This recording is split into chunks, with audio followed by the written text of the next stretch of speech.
안녕하세요. 김중근 세무사입니다. 2026년 5월은 25년 귀속 종합소득세 확정신고 및 납부가 있는 달입니다. 직전 연도인 2025년 과세기간에 종합소득 금액이 있는 자는 올해 5월 1일부터 5월 31일, 성실신고 확인서 제출자는 6월 30일까지 종합소득세를 신고 납부하여야 합니다.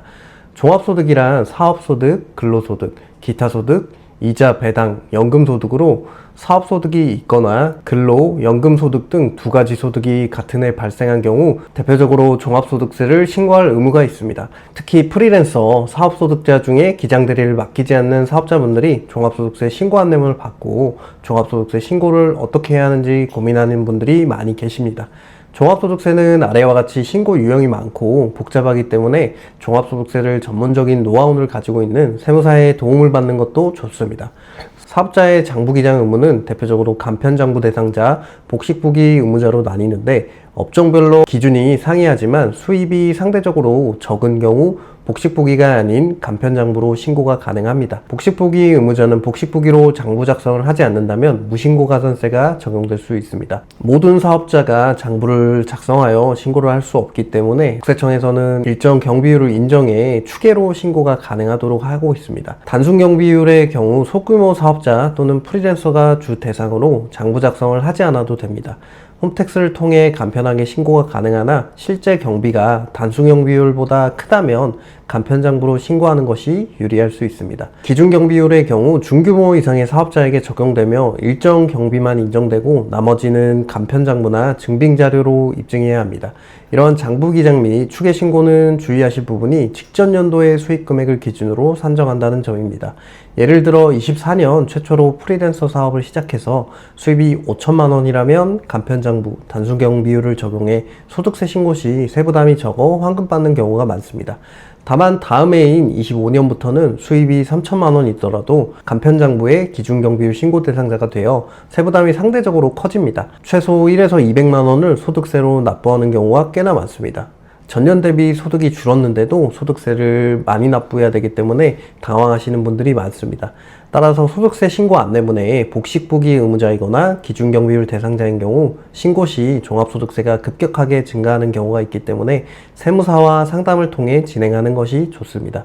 종합소득세 절세하려면 어떻게 해야 할까요? 종합소득세를 절세하기 위해서는 가장 중요한 것은 먼저 신고기한 내에 신고하는 것입니다. 신고기한이 지난 후 기한 후 신고를 진행하게 되는 경우 납부할 세액의 20% 무신고 가산세, 연 8%의 납부지연 가산세가 부과될 수 있습니다. 또 신고기한 내에 신고한 경우 납세자의 신고서가 성실하게 신고한 것으로 보아 신고서가 확정되는 효력이 있습니다만 기한 후 신고의 경우 세무서 직원이 장부 신고를 한 경우 장부에 계상된 경비의 적정성을 확인할 가능성이 매우 큽니다. 세무서 직원의 확인을 받아야 종합소득세 신고가 확정이 됩니다. 따라서 신고기한 내에 신고하는 것이 절세의 가장 중요한 지름길이라고 할 수 있습니다. 이외에 사업자분들은 절세 방법의 핵심은 바로 지출을 얼만큼이나 증빙할 수 있느냐가 가장 중요합니다. 세금은 단순히 번 돈에 세금을 매기는 것이 아니라 매출의 적격 증빙을 수취한 필요경비를 차감하여 계산하기 때문입니다. 종합소득세는 기본적으로 총수입의 필요경비를 뺀 과세소득의 세율을 곱하여 계산하는 구조입니다. 그래서 소득세 절세를 위해서는 사용한 지출을 증빙하면 할수록 세금을 내는 기준금액이 줄어들게 됩니다. 단 지출을 증빙하기 위해선 세법에서 인정하는 적격증빙 자료가 있어야 합니다. 신용카드, 체크카드, 현금영수증, 계좌이체 자료 등이 대표적으로 적격증빙 자료로 지출한 비용을 필요경비로 인정받기 위해서는 이 자료들을 갖추고 있어야 합니다. 또한 신용카드, 현금영수증, 세금계산서를 수취한다면 부가가치세에도 공제되기 때문에 여러모로 유리한 부분이 많습니다.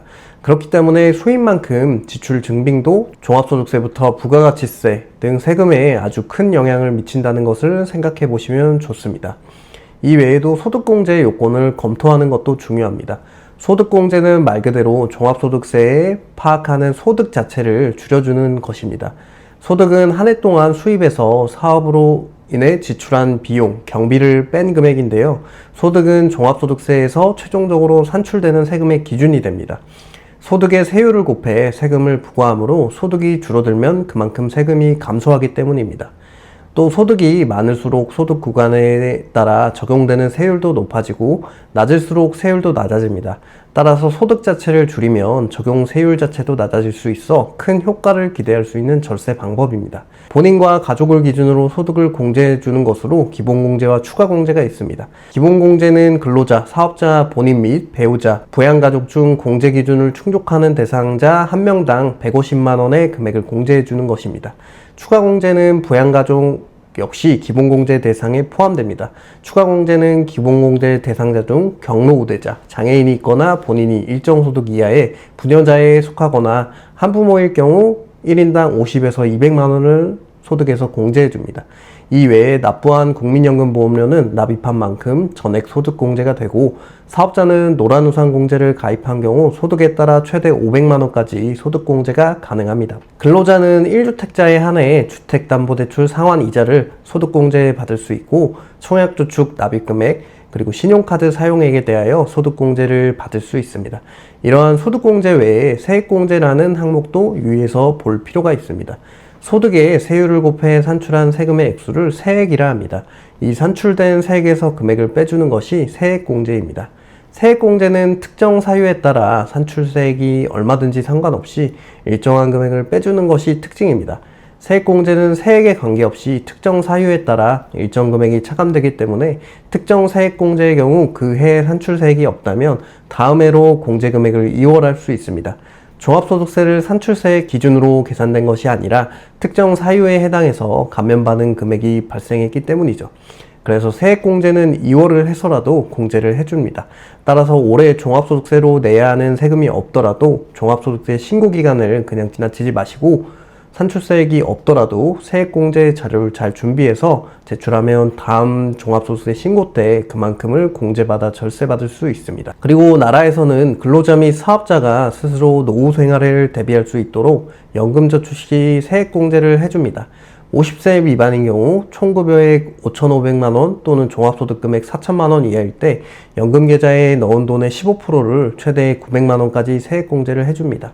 총급여액 또는 종합소득금액이 앞선 기준을 초과할 때는 12%를 세액공제 해줍니다. 50세 이상은 총급여액 1억 2천만 원 또는 종합소득금액 1억 원이 기준이 됩니다. 또 8세 이상의 자녀를 키우고 있다면 자녀 세액공제를 받을 수도 있습니다. 첫째 아이는 15만 원, 둘째 아이는 20만 원, 셋째 아이부터는 아이 한 명당 30만 원으로 다자녀를 키우는 과정은 혜택을 더 볼 수도 있습니다. 또한 출산연도 1회에 한해 첫째 30만 원, 둘째 50만 원, 셋째 이상 70만 원의 세액공제가 가능하며, 혼인세액공제가 신설되어 혼인한 연도의 생애 1회에 한해서 50만 원의 세액공제가 가능합니다. 추가적으로 사업자가 아닌 근로자의 경우 의료비, 교육비, 월세 및 기부금에 대하여 일정 요건을 충족한 경우 세액공제가 가능합니다. 이것으로 종합소득세 절세 관련 항목들을 살펴봤는데요. 종합소득세 관련 문의가 있으시다면 유튜브 댓글 링크를 통해 부탁드립니다. 지금까지 김중근 세무사였습니다. 다음에도 유익한 세부 정보로 돌아오도록 하겠습니다. 감사합니다.